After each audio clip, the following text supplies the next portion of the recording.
Hello, future doctor. This is Dr. Aarti here. Welcome to my new YouTube channel. So, we used to make content regarding NEET 2024 preparation and your medical preparation on this channel, and we have another channel also that's named Dr. Avas Singh AMS. So, you can watch the video on that channel also.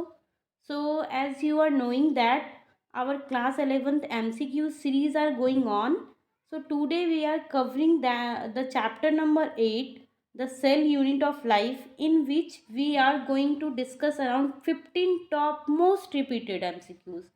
So now let's begin. Question number 1. What is true about ribosome? What is true about ribosome? तो अपन हम लोग को यहाँ बताना है कि ribosome के बारे में क्या यहाँ पे सही है. देखिए यहाँ पे ट्रू, नॉट, करेक्ट, इनकरेक्ट जब भी आता है तो हम लोग अंडरलाइन करके बहुत ही अच्छे से इस क्वेश्चन को रीड करना है. तो चलिए हम लोग स्टार्ट करते हैं इसको. ऑप्शन देखते हैं इसका. ऑप्शन नंबर ए क्या कह रहा है? The prokaryotic ribosome are ATS where S stands for sedimentation coefficient. B कह रहा है these are composed of ribonucleic acid and protein. And the C है these are found only in eukaryotic cell. And D है these are self splicing introns of some RNAs. तो इसमें कह रहा है राइबोसोम के लिए क्या सही है इसमें से.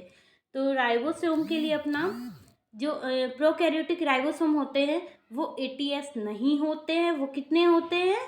तो वो होते हैं 70, है ना. तो सॉरी, वो होते हैं 70S होते हैं.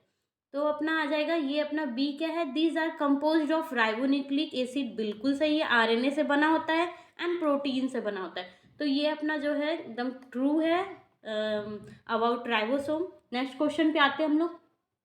Question number 2. Which one of the following cellular part is correctly describe. कह रहा है कि कौन सा इसमें करेक्टली डिस्क्राइब है. तो हम लोग इसमें देखते हैं. Option number A centriole sites for active RNA सिंथेसिस. बी है ribosome those on chloroplast are larger ATS while those in the cytoplasm are smaller 70S. Lysosome के बारे में कह रहा है optimally active at a pH of about 8.5. Thylakoids flattened membranous sac forming the grana of chloroplast. तो देखिए जो अपना करेक्टली डिस्क्राइब पूछ रहा है, तो ये जो थैलाकोइड्स के बारे में दे रखा है कि थैलाकोइड्स क्या एक फ्लैटेंड मेम्ब्रेनस सैक है जो क्या ग्रेना क्लोरोप्लास्ट के ग्रेना को फॉर्म करती है, forming the grana of chloroplast. तो ये बिल्कुल करेक्ट है. अपना इसका डिस्क्राइब जो किया गया है वो सही है. बाकी सब इसलिए भी गलत है क्योंकि लार्जर ATS नहीं होती, 70S लार्जर होती है. जो ये pH होता है इसका 8.5 नहीं होता है, थोड़ा कम होता है इससे. नेक्स्ट क्वेश्चन पे आते हैं हम लोग. Question number 3. Which one of the following structure is an organelle with in A organelle. कह रहा है कि ऐसा कौन सा स्ट्रक्चर है सेल का या सेल के अंदर जो विद इन ए ऑर्गेनल होता है. एक वो खुद में एक ऑर्गन है लेकिन एक ऑर्गन के अंदर होता है. तो ऑप्शन क्या देगा? पेरोक्सियम एंडोप्लाज्मिक रेटिकुलम. ये ER जो है एंडोप्लाज्मिक रेटिकुलम अपना. सी है मेसोसोम एंड डी है राइबोसोम. तो जो अपना राइबोसोम होता है वो अपना ऑर्गेनल विद इन ऑर्गेनल है. कैसे? क्योंकि ये smooth endoplasmic rough endoplasmic reticulum पे भी प्रेजेंट होता है बहुत सारे राइबोसोम.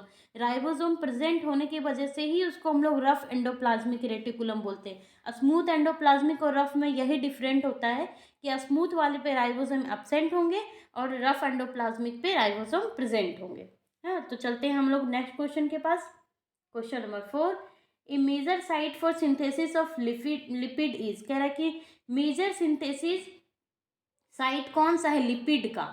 तो RER अभी भी हम आपको बताए थे इसके क्वेश्चन के पहले. इसका आंसर अगर आपने थोड़ा सा भी कॉन्सेप्ट पे ध्यान दिया होगा तो आप इसका आंसर दे देंगे खुद ही.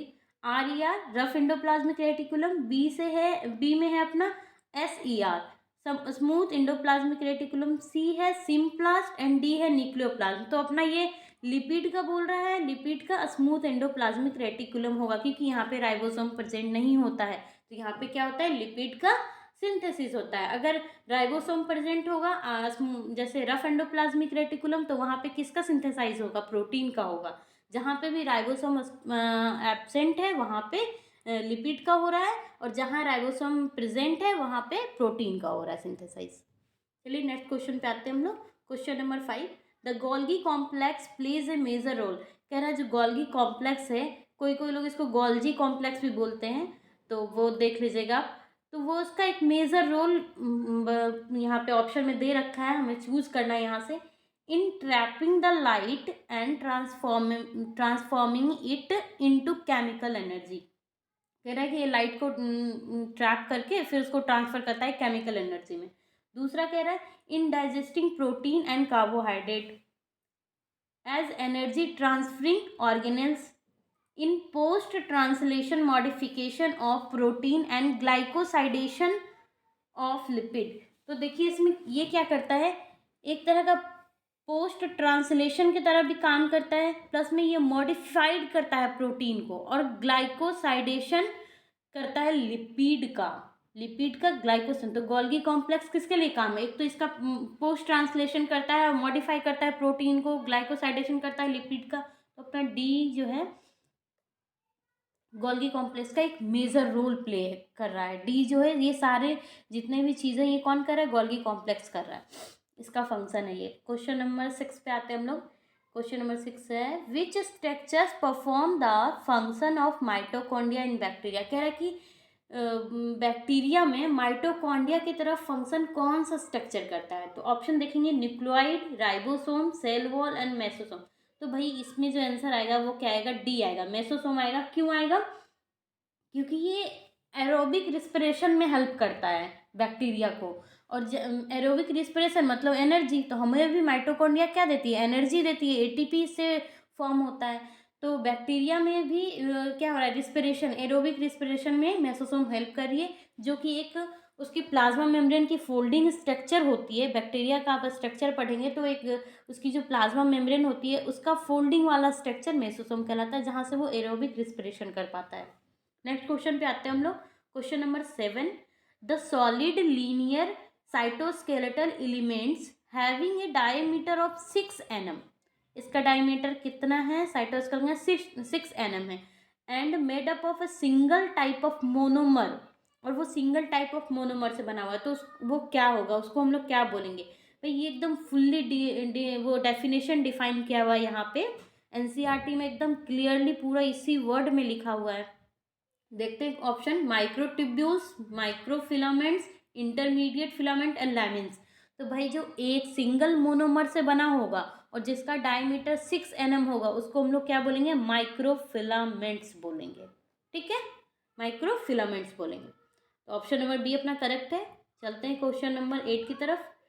The osmotic expansion of a cell kept in water is chiefly regulated by. Osmotic pressure के बारे में पूछ रहा है कि वाटर का रेगुलेशन सेल में किस तरीके से होगा। माइटोकॉन्ड्रिया के थ्रू होता है, वैक्यूल्स के थ्रू, प्लास्टिड के थ्रू, राइबोसोम। तो भाई ये तो बहुत ही इजी क्वेश्चन है, बहुत ही रिपीटेड, बहुत अच्छा। वैक्यूल्स होगा इसमें, ये एक ओपनिंग होता है जिसके थ्रू वाटर का रेगुलेशन होता है। चलते हैं क्वेश्चन नंबर 9 की तरफ। Match the following and select the correct answer. तो इसमें हमें जगह नहीं था तो हमने पूरा सारा ऑप्शन नहीं लिख पाई हूँ मैं। तो चलिए देखते हैं हम यहाँ पे सेंट्रियोल क्या होता है। सेंट्रियोल यहाँ पे कुछ इन मैच दिया हुआ है हमको, उसमें करेक्ट मैच करना है। ठीक है, तो सेंट्रियोल जो होता है ना वो बेसल बॉडी होता है सीलिया और फ्लैजेला का। सीलिया और फ्लैजेला के बेसल बॉडी में बेसिकली बीच में सेंट्रियोल हम लोग को मिलेगा। क्लोरोफिल कहाँ पाया जाता है, थाइलोकाइड, इसका तो करेक्ट है ही।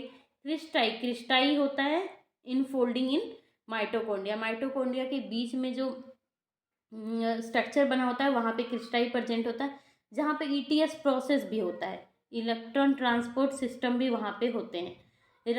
राइबोजाइम्स किस में होगा भाई, तो ये तो बिल्कुल न्यूक्लिक एसिड है, आरएनए, डीएनए, तो ये अपना 3 हो जाएगा। तो जो करेक्ट आंसर था वो हमने नीचे लिख रखा है, ए का 4, बी का 2, सी का 1 एंड डी का 3। ठीक है, तो यहाँ से आप लोग देख लीजिए, इसका एक्सप्लेनेशन भी कर दिया मैंने। अगर समझ में नहीं आया होगा आप लोग को तो कमेंट करके बताइएगा। चलते हैं नेक्स्ट क्वेश्चन की तरफ। Question number 10, the structures that are formed by stacking of organized flattened membranous sac in the chloroplast. Flattened membranous sacs पूछ रहा है, लेकिन बाय स्टैकिंग, ठीक है, बाय स्टैकिंग ऑफ ऑर्गेनाइज्ड। अगर फ्लैटेंड मेम्ब्रेनस सेक का बात करेगा तो थैलाकॉइड होता है, लेकिन अब उसके भी अंदर की बात कर रहा है, स्टैकिंग ऑफ ऑर्गेनाइज्ड, किससे बना हुआ structure, that are formed by stacking of organized. तो देखेंगे option cristae, grana, stroma lamella या फिर स्ट्रोमा। तो यार इसका जो आंसर आ जाएगा वो आ जाएगा बी, ग्रेना, जो कि थैलाकॉइड के अंदर में ही स्टैकिंग करके बना हुआ होता है, फॉर्म्ड होता है वो। चलिए नेक्स्ट क्वेश्चन पे चलते हैं। Question number 11, the chromosomes in which centromere is situated close to one end are. अब यहाँ क्रोमोसोम की बात कर रहा है, विच सेंट्रोमियर इज सिचुएटेड, उसका जो सेंट्रोमियर होता है वो कहाँ सिचुएटेड होता है, क्लोज टू वन एंड। तो वो कौन से उसमें होता है, मेटासेंट्रिक में होता है या एक्रोसेंट्रिक में या टीलोसेंट्रिक या फिर सब मेटासेंट्रिक। तो ये जो होता है, ये जो चीज़ें हमें दिखाई देती है, सेंट्रोमियर जब बिल्कुल एक वन एंड क्रोमोसोम के आके वेरी क्लोजली सिचुएटेड हो जाता है तो भाई ये एक्रोसेंट्रिक में होता है। चलिए नेक्स्ट क्वेश्चन की तरफ हम आते हैं। Question number 12, select the correct matching. Correct matching देखना है हम लोग का। ये जो फॉलोइंग पेयर्स दे रखे हैं, स्मूथ एंडोप्लाज्मिक रेटिकुलम, ये क्या काम करते हैं, ऑक्सीडेशन ऑफ फॉस्फोलिपिड ना, smooth endoplasmic synthesis of lipid, rough endoplasmic synthesis of glycogen, rough endoplasmic oxidation of fatty acid. देखिए ये स्मूथ, हम पहले भी आपको क्वेश्चन में करा चुके हैं, smooth endoplasmic reticulum synthesis of lipid करता है और rough endoplasmic reticulum synthesis of protein करता है। यहाँ से आपका 2 क्वेश्चन ऐसे ही बन रहा है और ये क्वेश्चन मेनली आते भी हैं एग्जाम में, रिपीटेड भी हैं, 2012, 14 इन सब में आए हुए क्वेश्चन है ये सब। चलिए नेक्स्ट क्वेश्चन पे चलते हैं। Question number 13, true nucleus is absent in, कह रहा है कि ट्रू न्यूक्लियस किस में एब्सेंट होंगे। तो ट्रू न्यूक्लियस अपने एनावेना में एब्सेंट होते हैं बिकॉज ये प्रोकैरियोटिक का एक एग्जाम्पल है। एनावेना क्या है, प्रोकैरियोटिक का एग्जाम्पल है, इसमें ट्रू न्यूक्लियस एब्सेंट होते हैं। नेक्स्ट क्वेश्चन पे चलते हैं। Question number 14, which one of the following is not an inclusion body found in prokaryotes. कह रहा है कि not an inclusion body prokaryotes में पाया जाता है, phosphate granules, cyanophycin granules, glycogen granules and polysome. तो देखिए यहाँ पे आंसर अपना आ जाएगा पॉलीसोम। पॉलीसोम जो होते हैं वो प्रेजेंट नहीं होते हैं प्रोकैरियोट्स में, तो अपना पॉलीसोम्स आंसर आ जाएंगे। अब चलते हैं question number 15 and the last question, DNA is not present in. कह रहा है डीएनए किस में प्रेजेंट नहीं हुआ, chloroplast, ribosome, nucleus and mitochondria. तो देखिए जैसे नाम से ही आपको पता चल जाना चाहिए डीएनए, तो भाई आरएनए में ये प्रेजेंट नहीं होगा। राइबोसोम में क्यों प्रेजेंट होगा, राइबोसोम में तो आरएनए प्रेजेंट होगा, इसमें डीऑक्सीज का तो कोई काम ही नहीं है, राइबोन्यूक्लिक एसिड है ये, तो इसमें डीऑक्सी राइबोन्यूक्लियस नहीं प्रेजेंट होगा, तो अपना आंसर बी आ जाएगा। ये अपना लास्ट क्वेश्चन था। आप लोग हमारे चैनल को लाइक करें और जैसा कि हमने आपको बताया हमारा एक सेकेंडरी भी है चैनल, काफ़ी पुराना है वो चैनल मेरा, लेकिन अभी अभी हमने उसको एक्टिवेट किया है, तो वो डॉक्टर आवाज़ सिंह एम्स करके है उस चैनल का नाम। तो आपको ये सेम कंटेंट वहाँ पे भी मिलेंगे, क्योंकि वो हमारा पुराना यूट्यूब चैनल है तो हम वहाँ पे भी डालते हैं, ये हमारा न्यू है। आपकी जहाँ पे मर्जी हो, जहाँ पे आपको अच्छा लग रहा होगा, फ्यूचर मेडिको पे या फिर आप डॉक्टर आवाज़ सिंह एम्स पे आप जाके ये सारे कंटेंट को देख सकते हैं। हेल्पफुल है ये आपके लिए नीट 2024 की प्रिपरेशन के लिए।